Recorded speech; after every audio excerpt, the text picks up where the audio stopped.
गुप्त बगीचे का बगीचा। एक शांत शाम। सूरज धीरे धीरे ढल रहा था और बगीचे में एक सुनहरी रोशनी फैली हुई थी। अहद, जोया और दानियाल बगीचे के हरे भरे मैदान में खेल रहे थे। बड़े चश्मे के पीछे से अपनी चमकती आंखों के साथ अहद एक पत्थर के पास झुका और कुछ अजीब सा देखा। अरहद, ये क्या है? वह एक कागज का टुकड़ा उठाता है और ध्यान से उसे पढ़ने की कोशिश करता है। जोया, जो पास के झूले से दौड़कर आई थी, उत्सुकता से पूछती है, क्या मिला अहद? ये ये एक चिट्ठी है। इसमें लिखा है, फूलों के बीच छिपी हुई चाबी ढूंढो और बगीचे का राज खोलो। दानियाल, जो हमेशा उत्साहित रहता था, झाड़ियों से कूदकर उनके पास आ गया। राज? इस बगीचे का कोई राज भी है? ये तो मज़ेदार होगा। बगीचे में खोज शुरू। तीनों दोस्तों ने बगीचे के अलग अलग हिस्सों में खोज शुरू कर दी।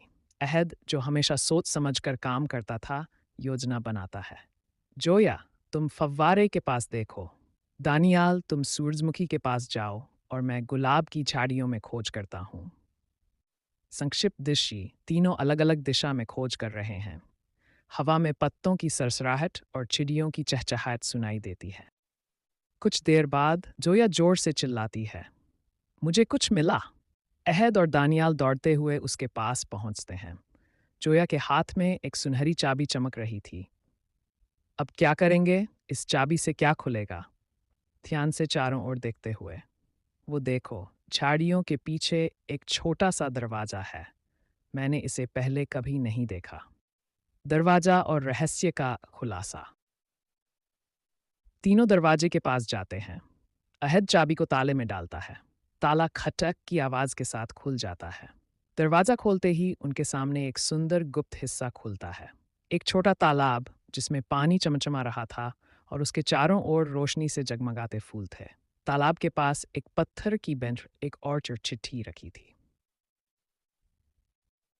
अहद, तुमने बगीचे का दिल ढूंढ लिया है। ये जगह उन लोगों के लिए है जो दोस्ती, रोमांच और जिज्ञासा को महत्व देते हैं। यह हमेशा तुम्हारा आसरा बनी रहेगी। तीनों दोस्त मुस्कुराते हुए एक दूसरे को देखते हैं। उन्हें एहसास हुआ कि यह बगीचा केवल खेल का स्थान नहीं था, बल्कि उनकी दोस्ती की गहराई को और मजबूत करने वाला एक विशेष स्थान था। अंत में तीनों दोस्त तालाब के किनारे बैठकर उस खूबसूरत शाम का आनंद लेते हैं। क्या आपको ये